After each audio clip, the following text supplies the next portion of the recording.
Assalamualaikum warahmatullahi wabarakatuh. Saya Syihabuddin. Terima kasih banyak kerana anda berada di channel YouTube saya dan terima kasih banyak jika anda telah tekan butang subscribe. Kalau belum tekan butang berkenaan, tekan butang itu sekarang. Jika ada video-video yang bermanfaat, insya-Allah akan ada di feed YouTube anda. Baru-baru ini ketika saya sedang buat live, ada seorang daripada kalangan penonton bertanya berkaitan tentang ada wali boleh berpindah satu tempat ke tempat yang lain sebab nak makan durian. Saya pun pelik, lalu saya minta dihantar video berkenaan ke WhatsApp saya dan Alhamdulillah saya dah dapat video berkenaan dan kita berikan sedikit reaction berkaitan tentang video itu. Tapi sebelum tu kita tengok dulu video itu sama-sama. Kenali Syekh Ahmad Tani.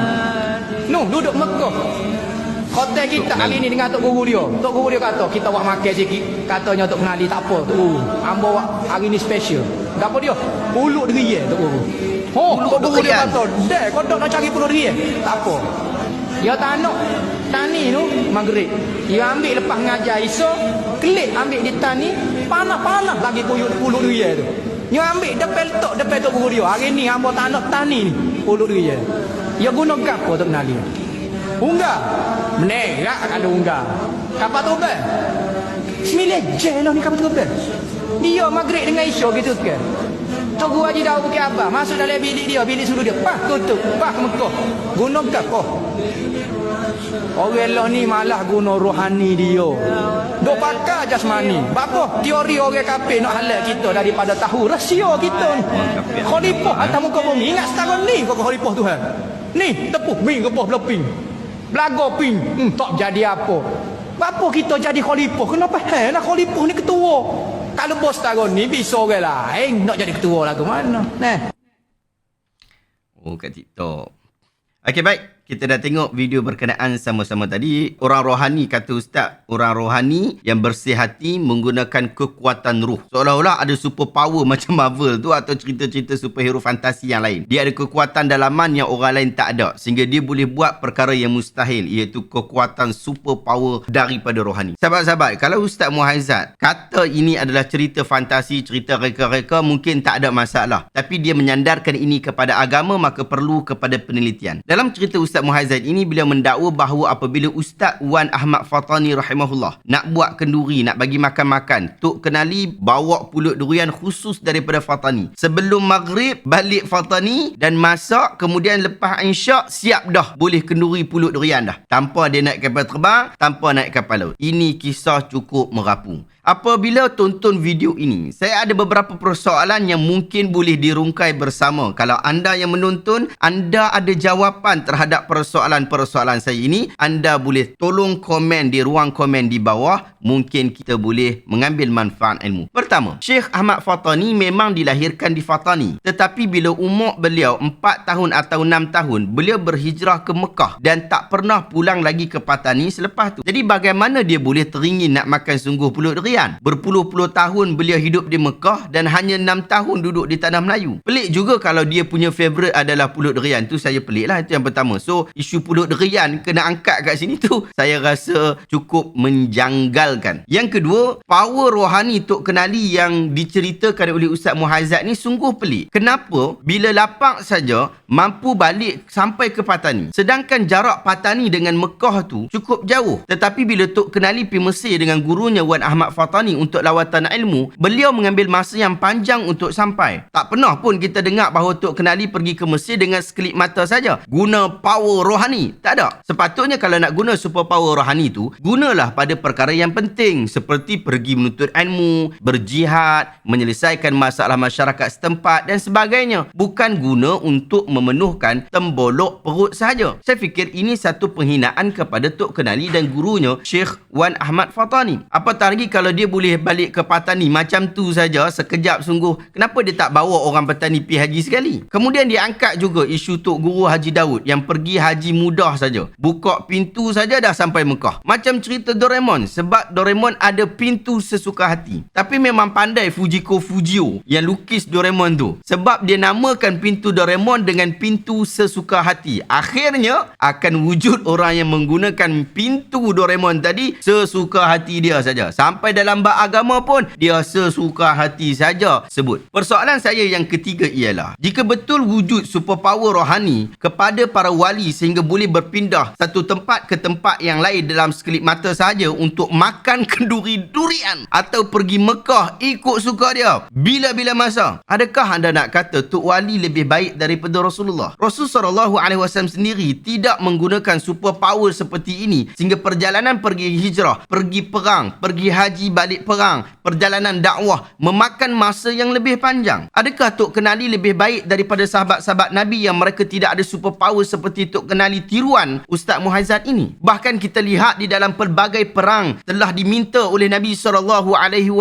kepada para sahabat untuk membantu dengan harta benda mereka supaya dapat memudahkan urusan perjalanan, nak bagi makan dalam tempoh perjalanan. Kalaulah contoh perkara ini ada, kalaulah contoh boleh pi mana-mana ikut sesuka hati, Nabi dah ajak kepada para sahabat untuk buat benda ni sehingga akhirnya pejam mata, buka mata sampai dekat tempat perang. Bahkan sahabat Nabi ridwanullahu alaihim ajma'in sangat sedih bila mereka tak dapat hadir di dalam peperangan Badar. Kalau contoh benda ni wujud, maka sahabat-sahabat tak payah nak sedih pun. Dia orang pejam mata, oh Nabi dah sampai dalam perang, Nabi tengah perang contohnya. Jadi dia orang pejam mata, buka mata sampai dah dekat tempat perang Nabi, lalu mereka bersama-sama berperang dengan Nabi SAW. Itu tidak berlaku menunjukkan cerita ini cerita merapu. Sahabat-sahabat, sebagai ahlu sunnah wal jamaah, kita tak boleh menolak kewujudan karamah dan ma'unah. Tetapi itu tidaklah mewajibkan untuk kita percaya semua perkara pelik, semua perkara karut yang diriwayatkan oleh semua orang. Kerana perangai macam tu dilarang oleh Allah Ta'ala. Kalau wajib percaya semua dakwaan karamah daripada semua orang, nescaya kita telah mendedahkan diri kepada mempercayai pembohong dengan pembohongannya. Sedangkan Allah Ta'ala sebut, وَلَا تَقْفُ مَا لَيْسَ لَكَ بِهِ عِلْمٍ إِنَّ السَّمْعَ وَالْبَصَرَ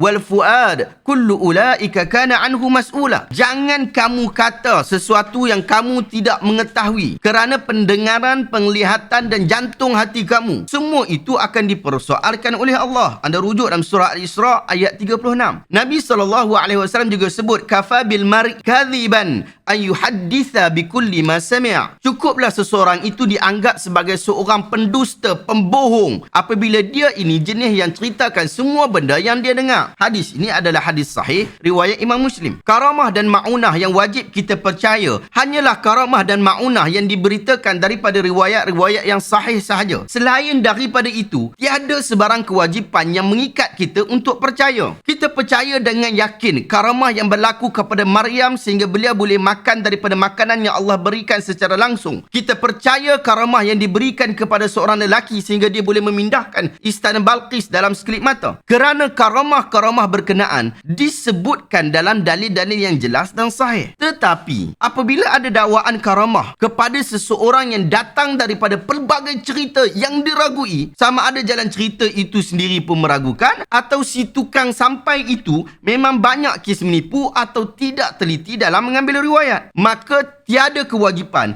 untuk kita mempercayai sembang-sembang, kenyataan ataupun cerita daripada orang tu. Apatah lagi jika kenyataan karamah berkenaan memalukan tokoh-tokoh dan para awliya Allah. Sahabat-sahabat, tidak boleh juga untuk kita menilai semua benda yang luar biasa itu adalah karamah. Boleh jadi ia sihir, boleh jadi ialah teknik-teknik kepandaian tangan yang biasa digunakan oleh ahli silat mata. Boleh jadi juga kita kena pohong, kita kena prank dengan orang-orang yang cerita bahawa orang-orang sekian-sekian ni ada karamah yang cukup luar biasa. Sedangkan orang itu bohong, orang itu prank kita. Di Indonesia sekarang sedang viral isu pesulap merah yang membuktikan bahawa ramai orang kena prank dengan Gus Samsudin si penipu itu. Boh nama Gus tapi dia sendiri pun bukan Gus. Dan hari ini lebih ramai dukun-dukun yang tak puas hati apabila trik silat mata mereka itu dikantorkan oleh Marcel Redival. Tapi malangnya mereka nak pertahankan diri, jadi mengkantorkan kepentingan diri sendiri pula dalam podcast-podcast yang kita boleh tengok dalam YouTube. Ada yang dakwa kebal tapi bila dihiris tangan, berdarah habis. Ada yang dakwa boleh pindah kebal kepada orang lain. Tiba-tiba orang tu masuk hospital. Macam-macam cara diorang ni guna untuk menunggang karamah dan ma'unah dengan atas nama agama, akhirnya untuk kepentingan diri sendiri. Sahabat-sahabat, saya selalu tekankan, Tok Kenali adalah seorang tokoh yang telah menyebarkan ilmu kepada masyarakat dengan penuh ikhlas dan tekad. Beliau mengaji dari tanah air sehinggalah sampai ke Mekah. Kemudian dia balik semula ke tanah air kita. Beliau menuntut ilmu dan mengajarkan ilmu dengan bersungguh-sungguh. Itu adalah perkara yang cukup luar biasa yang kita kena cerita dekat orang. Tetapi yang kita duk nampak dan kita duk dengar ialah kehebatan karamah pelik-pelik yang disandarkan kepada Tok Kenali rahimahullah. Sedangkan ilmu yang beliau cari dengan susah payah, pengorbanan sebagai penuntut ilmu dan guru yang tiada tolak banding, dikesampingkan sahaja. Tapi itulah, kita kena akui jugalah, orang kita ni memang lebih suka tengok cerita superhero berbanding mendengar majlis ilmu, sehingga sampai satu tahap cerita superhero tu dianggap sebagai betul. Benda main tengok cerita Marvel ke, DC ke, cerita-cerita kartun ke, yang ni biarkan jadi kartun, kita tengok sebagai satu hiburan saja. Janganlah kita ambil sampai tahap kita jadikan ia sebagai pegangan akidah, sehingga berlaku perkara yang sangat teruk dalam masyarakat kita. Sebahagian orang mahu mendakwa karamah kerana mahu memandulkan akalnya dengan pelbagai perkara-perkara fantasi. Cerita-cerita luar biasa seperti boleh berjalan atas air, terbang atas langit dan sebagainya dianggap begitu hebat sehingga memperdayakan akal dia. Tetapi sebenarnya, ya hakikatnya, itu bukanlah pegangan kita. Pun begitu sahabat-sahabat, saya tidak pernah menolak peranan rohani di dalam mencipta keluarbiasaan. Kekuatan rohani yang kuat telah menyebabkan umat Islam berjaya menyebarkan agamanya ke seluruh pelosok dunia sekalipun mempunyai pelbagai rintangan dan dugaan. Boleh jadi orang fikir macam mana, orang kata mustahil agama ini akan tersebar kerana kekuatan kita daripada sudut peringkat awal, dakwah Islam itu cukup lemah. Yang membela agama pada peringkat awal juga adalah orang-orang yang cukup lemah. Tetapi dengan kekuatan rohani mereka berjaya menyebarkan Islam sehingga di negara kita ini pun Islam berjaya disampaikan. Kerana kekuatan ini bukan kekuatan rohani biasa. Ia adalah kekuatan keimanan dan keteguhan kepada menghambakan diri semata-mata kepada Allah. Dalam riwayat Muslim, Nabi SAW sebut, Suhaib cerita, sahabat Nabi yang bernama Suhaib ni dia cerita, ketika Rasulullah SAW duduk bersama para sahabat, tiba-tiba baginda gelak, baginda ketawa. Baginda bertanya, tidak mahukah kamu semua bertanya aku, perkara apakah yang menyebabkan aku ketawa? Lalu para sahabat tanya, wahai Rasulullah, perkara apakah yang menyebabkan kamu ketawa? Lantas Rasulullah SAW bersabda, aku cukup teruja dengan urusan orang mukmin. Segala urusannya semuanya baik. Sekiranya dia diuji dengan apa yang disukainya, dia akan memuji Allah. Perkara itu baik bagi dia. Sekiranya dia diuji dengan perkara yang tidak disukainya, dia akan bersabar. Perkara itu juga baik baginya. Tidak ada seorang pun yang seluruh perbuatannya itu baik kecuali bagi orang mukmin. Hadis ini sahih riwayat Imam Ahmad. Keajaiban minda positif seperti inilah yang Nabi SAW sudah semai kepada seluruh umatnya. Ia menjadikan kita sebagai umat yang cukup bagus, cukup terbilang sekiranya kita mengaplikasikan segala ajaran Nabi Muhammad SAW. Hari ini, para pengkaji Islam telah mula serius dalam kajian-kajian berkaitan tentang neuroscience, satu kajian terhadap hubungan otak dengan tingkah laku manusia. Bahkan dalam buku Islam dan Neuroscience yang saya baca, menunjukkan pelbagai kemungkinan keajaiban tanpa menggunakan karamah boleh digunakan, boleh terjadi untuk melihat rahsia otak. Sampai satu tahap, kita boleh melihat keadaan seorang yang berbohong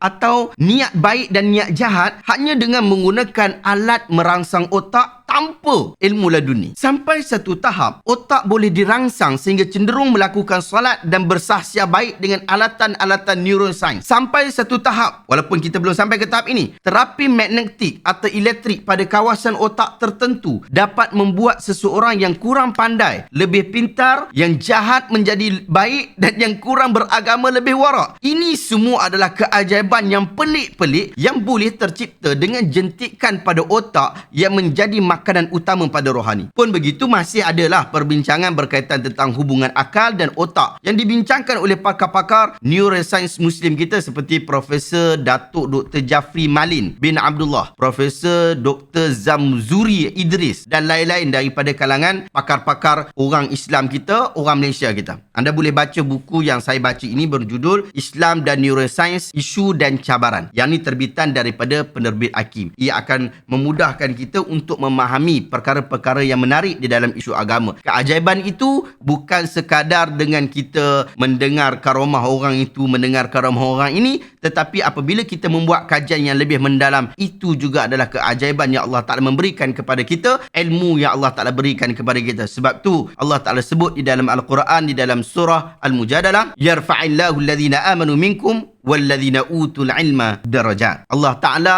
angkat darjat orang beriman daripada kalangan kamu, dan Allah Ta'ala angkat beberapa darjat bagi orang-orang yang diberikan ilmu padanya. Wallahu ta'ala alam. Adakah anda dapat sesuatu yang bermanfaat pada hari ini? Jika anda rasa video ini bermanfaat, tekan butang share. Semoga orang lain juga mendapat manfaat yang sama. Terima kasih banyak. Assalamualaikum warahmatullahi wabarakatuh.